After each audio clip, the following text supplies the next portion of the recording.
তীব্র গরমের কারণে মুলাদি মসজিদ মার্কেট একবারেই ফাঁকা।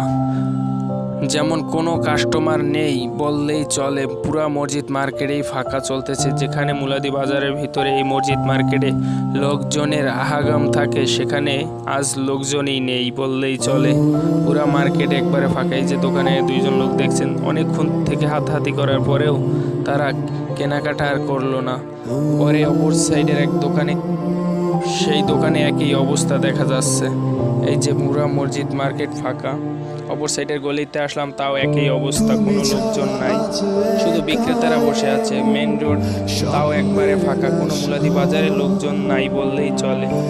এই যে দোকানদাররা কি সুন্দর বসে আছে, কিন্তু কোনো ক্রেতা নাই, কোনো মুলাদিতে লোকজন নাই। এই যে মুলাদি মার্কেট বনফুল হইতে হলের সামনে সবসময় জ্যাম থাকে, সেই জ্যামকে অপেক্ষা করে তারপরে যাওয়া লাগতো, কিন্তু আজ একবারেই ফাঁকা মুলাদি মার্কেট এবং বাজার।